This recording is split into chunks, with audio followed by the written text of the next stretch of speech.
Senator Whitehouse. Thank you, Chairman. Judge Jackson, good to be with you again. Good to be with you. I know that a great many people are extremely proud that you are here today. I don't know that there are a great many who are prouder than Bruce Selya.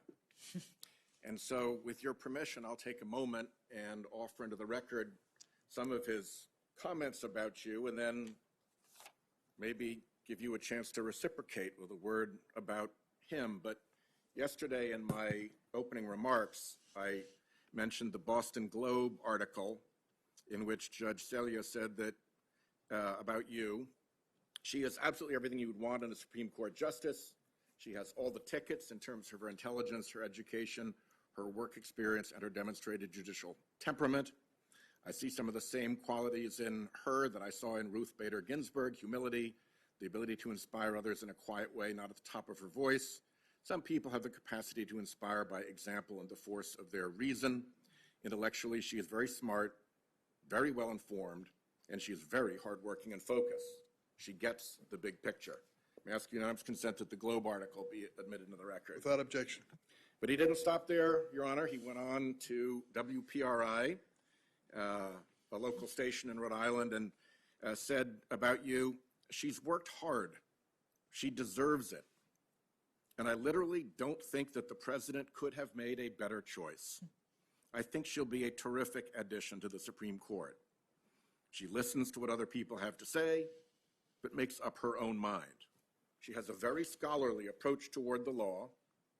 She has a very winning personality.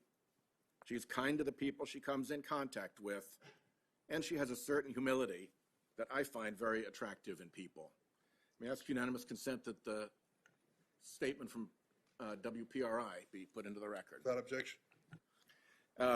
Judge Selya went on Law 360 and said, I sense that she has the same sort of desire to achieve consensus and a pragmatic streak that has characterized some of Justice Breyer's work. I think she will be quite balanced. I have not found her to be an ideologue. She understands what the job of being a judge or being a justice is. She wants very much to do it in the right way, and she will bend her considerable talents to that direction and won't get distracted by any extraneous considerations or side issues. I think the country will appreciate that, and will appreciate that this is a woman who understands the importance of the position and will give 100% of her talents every day to do that job in the right way and in accordance with her oath of office. Unanimous consent that that be put into the record? Without objection. And then finally, the Providence Journal, our home state newspaper, Katie Mulvaney, in an interview, heard Judge Selya say, I think it's a terrific appointment. She's a very thoughtful person and wonderfully well qualified. I'm happy not only for her, but for the whole country. She listens well, she gets the whole picture, has great respect for the rule of law. I think she's got the whole package. Unanimous consent that that article be put in the record. Without objection. So, any reflections on Judge Selya? Oh, well, that was very moving. Thank you, Senator, for reading his lovely remarks. It's exactly who I know Judge Selya to be, always eloquent, always insightful, and I'm so flattered by his admiration, because he is someone that I have admired my entire professional life. He taught me how to look at issues very carefully, how to write in a lot of ways because of the way in which he's so fastidious with his opinions. And he's been an extraordinary mentor and role model for me. Well, we are very proud of him in Rhode Island. As you know, he's on senior status, and when he went on senior status, we were able to recommend the Rosary Thompson to succeed him, of whom I think Rhode Islanders are equally proud, and she has now gone on senior status. And Mr. Chairman, I hope we'll be considering shortly an equally impressive Biden nominee for her position. On an unrelated subject, and it relates to yesterday's activities, you can relax a moment, Your Honor. This will not be a question for you, but a lot was said in this room yesterday about dark money by our Republican friends, to the point where one of the headlines about yesterday read, "Republicans hammer dark money groups." And I'll be the first to concede that there is dark money on both sides, and I hope very much we can get rid of it on both sides shortly by legislation. But there is a difference, I believe, between a dark money interest rooting for someone and right-wing dark money interests having a role in actually picking the last 3 Supreme Court justices. Now, how do we know that they had a role in doing that? Well, we know because everybody involved said so. It was pretty straightforward stuff. President Trump said we're going to have great judges, conservative, all picked by the Federalist Society. That's pretty plain.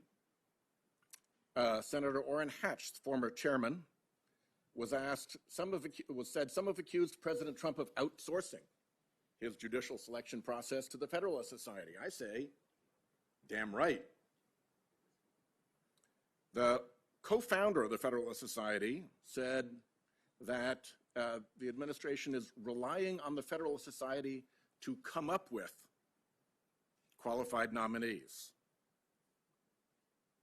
And then Don McGahn, who ran the operation for Trump in the White House, said, "I've been a member of the Federalist Society since law school, still am, so frankly, it seems like that role has been insourced."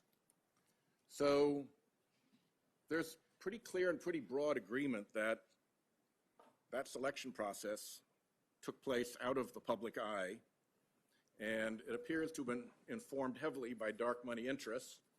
They were not alone in saying this. Here's Laura Ingraham on Fox News, concerned about abortion cases coming up before the court. "We have 6 Republican appointees on this court. After all the money that's been raised, the Federalist Society, all these big fat cat dinners, if this court with 6 justices cannot do the right thing, then I think it's time to circumscribe the jurisdiction of this court. That's the way to change things finally."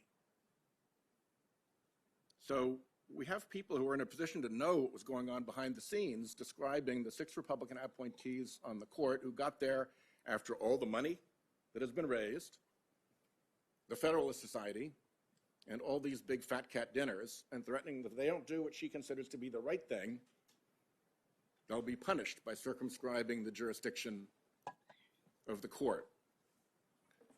That's pretty big talk, but it's backed up by pretty big dollars. If you go back to before this enterprise got underway, the money that came into the Federalist Society from what's called Donors Trust, which has been described as the dark money ATM of the right, a Koch brothers affiliated operation. Back, say, in 2002, it got $5,000. No big deal. By 2019, when this operation was in full swing, it got $7 million. We don't know who the real donor was because that's the job of Donors Trust, is to de-identify the donor, to launder the identity off the donation so you can't connect the dots any longer. But $7 million, I think, is quite a lot of money. And unfortunately, the Federalist Society was not alone. Right down the hallway is something called the Judicial Crisis Network. Its office is on the same hallway as the Federalist Society in the downtown Washington building, although JCN's website and tax filings list a mailing address at a different location, an address shared by multiple companies. And right down that hallway at that Judicial Crisis Network, there's even more money pouring. And here's how much poured into the last 3 nominations via the Judicial Crisis Network.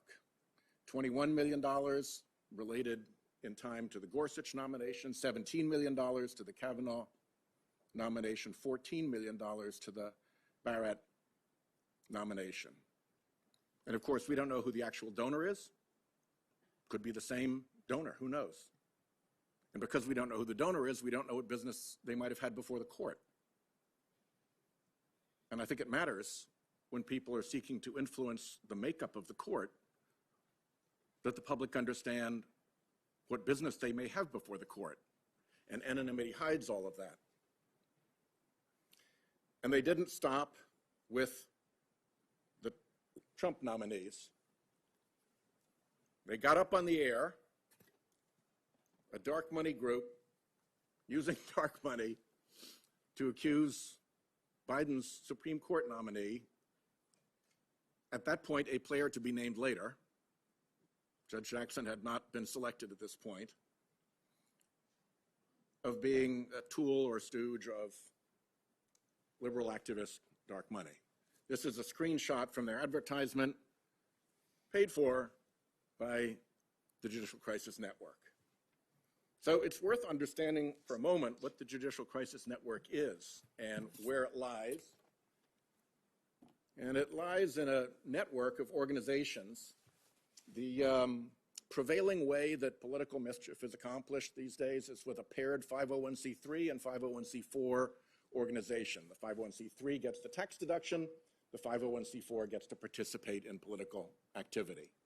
And sure enough, there's an 85 fund and a Concord fund that are twinned together as a 501c3 and 501c4 organization. And they filed under Virginia corporation law to operate under what they call fictitious names. That's the term of law under which they file, fictitious names. And there's the Judicial Crisis Network, one of the fictitious names of the Concord Fund. It has a parallel judicial education project that is a fictitious name of the 85 Fund. If you're interested in voter suppression, you can move down to the Honest Elections Project Action, another fictitious name, and its 501c3 twin, the Honest Elections Project. And they've even got new ones that are less active, Free to Learn Action and Free to Learn. So these are 8 organizations that are essentially one organization. As lawyers, we think from time to time about piercing the corporate veil. That's corporate veiling that you could pierce with a banana. And it runs back and forth with 3 groups called CRC Advisors, CRC Strategies, and CRC Public Relations that take and send money to these organizations as part of the sort of planning element. You might say that CRC Advisors, CRC Strategies, and CRC Public Relations, this trio, is the command center, and this is the operational torso of the creature.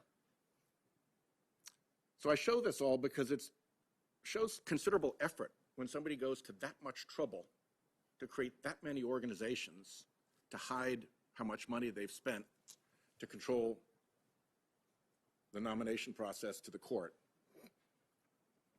And it's no small amount of money. In the original Washington Post research, they pegged it at $250 million.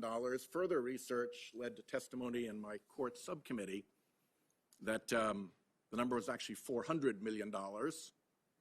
And we have a recent report that we haven't fact-checked that the number is actually even higher than that. So I may amend this number upward once we're done with our fact-checking. $400 million funding conservative activists' behind-the-scenes campaign to remake the nation's courts. That operation is a very different thing than a group rooting for somebody.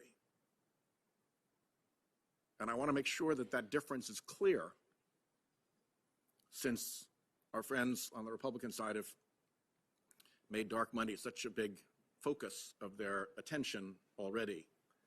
There is a drastic difference between rooting for somebody and controlling the turnstile that decides who gets on the court, controlling the funding of the political campaigns that pursue the folks on the court. And actually, once you get on the court, we're working now with the judiciary itself to try to clean up the mess of that same anonymous money appearing before the court through phony front groups that file amicus briefs and little flotillas or if it's an important enough case, in a full armada of dark money funded front groups. So that bears not at all on this nominee, but because this is a very public forum and because we've heard all that so-called hammering of dark money groups, I wanted to make sure that it was clear to everybody how this game is played and what the difference is in the way the two sides play it. So now, back to our business, Judge Jackson. You have served as a trial court judge. I have. You have served as an appellate court judge. I have. And with any luck, you are on your way to serve as a Supreme Court justice. Now, one of the things that is very different about trial court judges and appellate court judges is what their role is with respect to fact-finding. It's my belief from my time spent as a practicing lawyer that the role of fact-finding belongs at the trial court level. That's where you can look the witnesses in the eye. That's where the evidence can be amassed. That's where the trial judge has the responsibility of sifting through it. If there's a jury, then the jury, of course, is the ultimate fact finder. But if you're in a non-jury trial, the trial judge is the fact finder. Then the case goes up on appeal, and it comes up with a record of fact in the case. And in my view, that record of fact that comes up to the appellate court is actually a constraint on the power of the appellate court to go wandering off. The court is obliged to consider the appeal based on the factual record that was adduced in the district court. So you, having lived in both of those houses, the trial court house and the appellate court house, tell me a little bit about what that change meant to you as you went from being a trial judge to an appellate judge. Thank you, Senator. It is a really big difference. As you mentioned, at the trial court, you are on the ground level. Parties have filed the case. You have all of the issues usually at the trial level because you'll have the complaint if it's a civil case, and there'll be a lot of litigation about the development of the facts in the case. In civil cases, you have a period of discovery in many cases that is really about the development of the record, what actually happened in this case. Sometimes there's even a trial, and that too is a part of the development of the facts in the case because a jury will be charged with the responsibility of determining what happened, who's guilty, for example, if it's a criminal case, or who's liable, if any, if it's a civil case. And sometimes there are even questions presented to the jury that they have to determine the facts. At the appellate level, as you said, there is already a record, and the court is looking primarily at the law, the legal principles that guided the decision below based on the factual record. And importantly, at the appellate level, there are standards of review that the Court of Appeals applies when it decides how to review whether or not to reverse or affirm the judgment of the lower court. And I've been very mindful, especially as a trial judge, of the standards of review. When I was prepping lawyers for oral argument before appellate courts, I would often say, please don't quarrel with the facts unless you have a knockdown case, because if you want to get the appellate court to relitigate the facts, you're up against the harshest standard of review available, the clearly erroneousness test. And clear error is no small thing.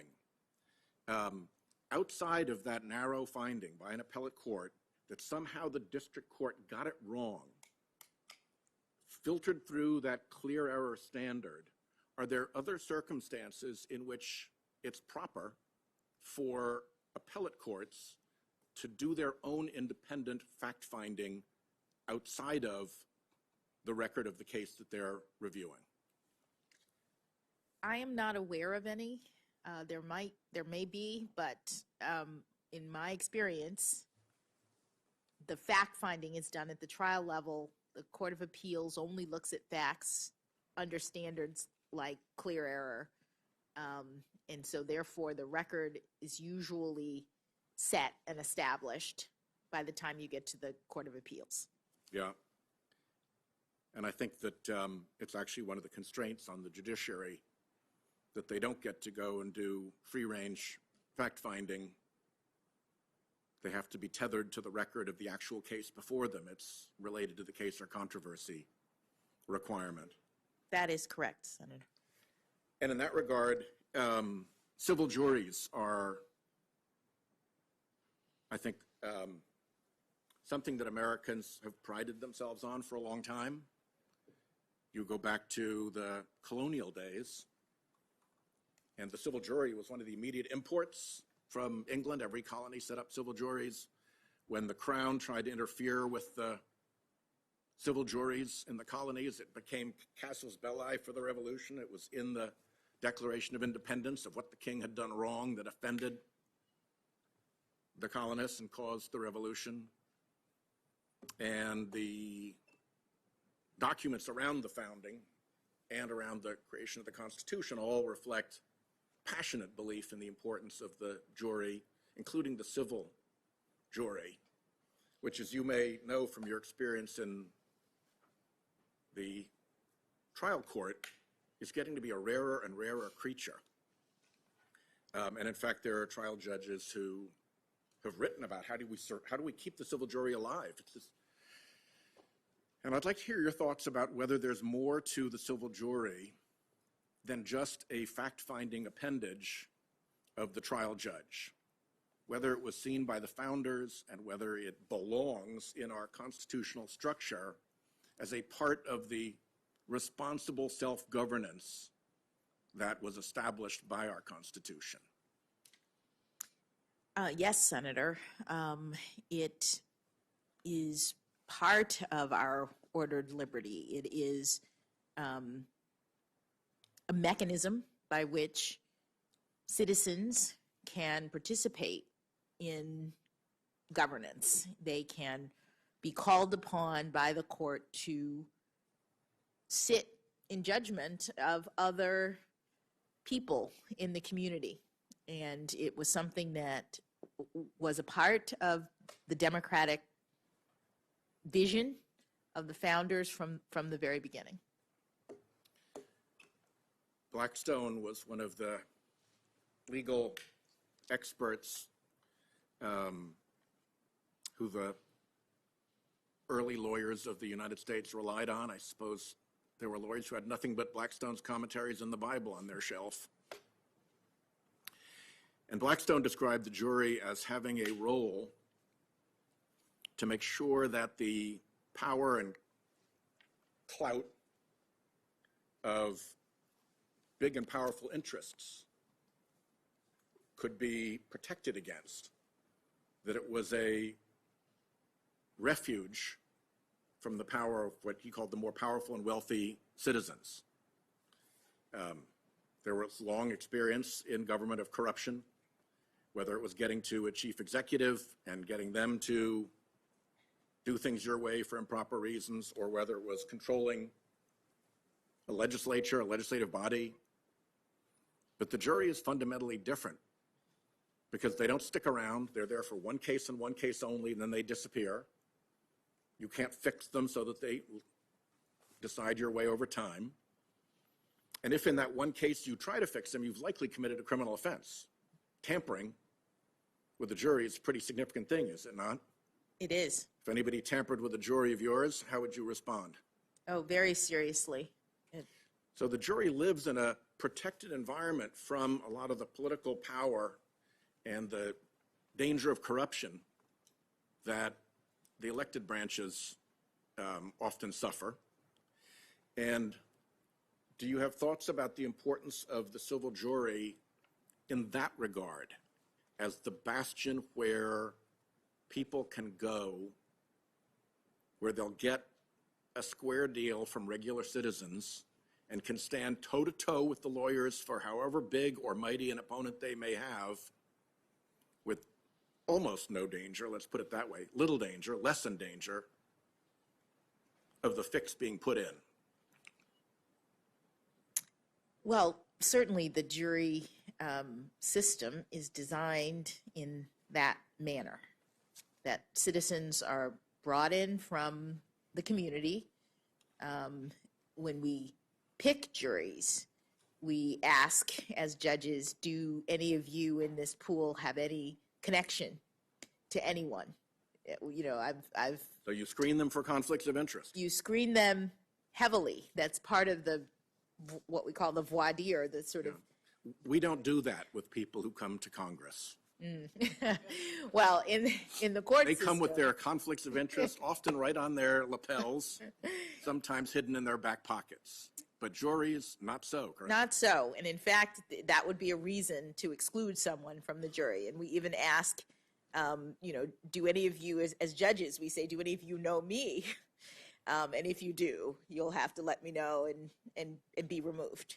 Because the idea, as you've indicated, is to get people from the community who have no connection to the case and can hear the evidence that's presented in the courtroom and the arguments of the lawyers and make a decision that is unconnected to any sort of personal interest they might have. Protecting the jury against the dangers of bias or corruption, giving the parties before it a clean and fair shot. Yes, Senator.